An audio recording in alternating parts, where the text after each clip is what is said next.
Welcome, everyone. Today, we're going to be talking about generational intuition. Fun subject. You do not want to miss this one.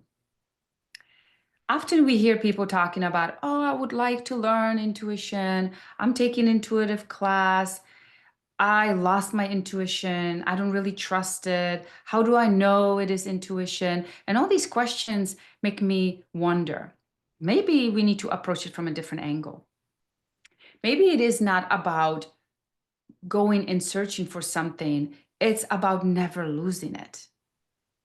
And maybe that is not something that will help us, like me and you of the world, but I'm talking about our future generation, the children that are here or they coming, and how we can make sure that they do never lose that first sense, because intuition is the first sense, not the sixth.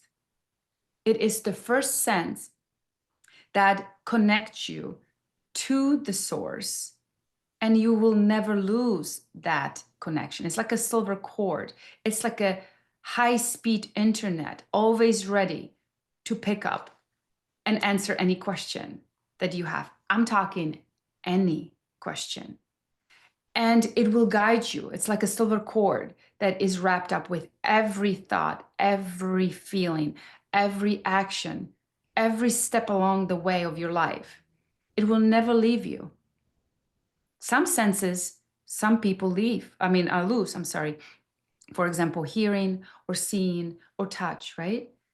But the first sense, it will be staying with you the rest of your life. And when we see the value of such a sense, don't we want to make sure that our children have it fully developed?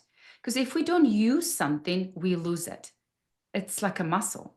So let's dive in. How does this work? Well, I see it as when, let's say we have shamans, right? They are developing their skills of intuition on a very high levels. That to me means that their children most likely will inherit such a gift because it is in them.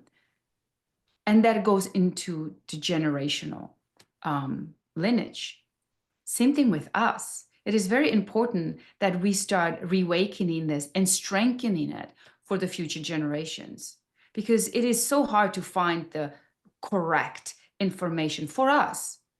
We are bombarded by all these different experts, opinions, organizations, and they are meaning well. However, it's not specific. You need custom. You need the one-on-one communication, and that is truly within you. So how do we do that? Well, once we are babies and we realize we have the first sense, we need to harness it. We need to acknowledge it. We need to be very attentive to that baby, because every single time it makes noise, it's just not fussy. It actually is trying to communicate, and sound is the way they can. Sometimes it is with just facial expressions. The bottom line is, don't ignore your children and start paying attention how they feel in a certain environments. If you are just alone with them versus if you have a friend come over, or UPS driver just delivered a package, or how the baby feels in nature versus if you take him shopping because you have to, and grocery store. How does that feeling changes in them? And I bet you will see that there is very strong changes happening. Once they get older, they will be more curious, and they want to touch with the other senses, right? They want to touch, they want to lick it, they want to hear it, and allow them, because this is the way they absorb information. And if the information is alive, like nature, it is actually corresponding back and forth. It is communication back and forth and expanding the vastness of information they have within themselves about it. It's something that we don't even think about, but trust me, there's so much going on in the baby's mind and in baby's senses that it would completely makes us humble how much things is processing in their little bodies.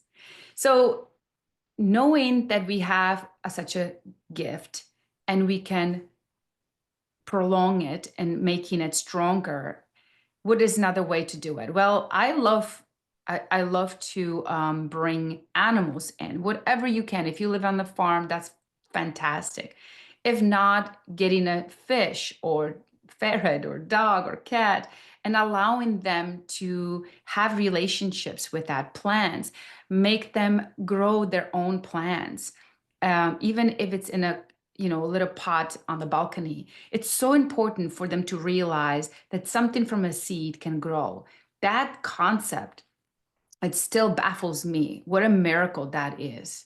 And for them, it would be the same way. Get a butterfly gardens. Just make them wonder how that caterpillar turns to a butterfly. Wow.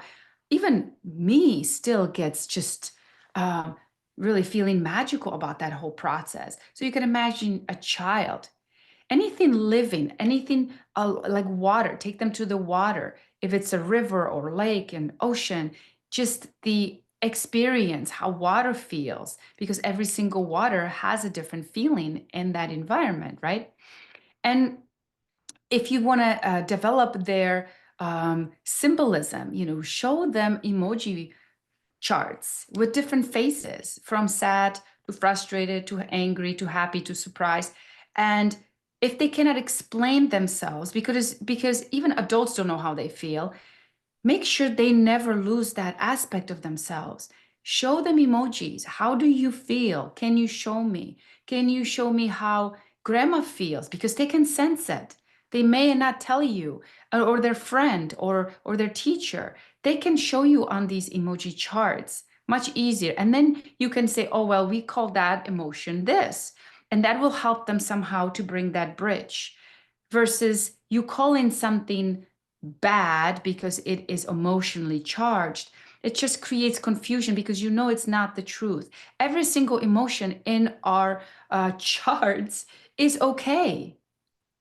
It is important we feel every single one and know how that feels to us. And if we don't feel it, we can change it. And we are that powerful, but it's important we teach that to our children right away.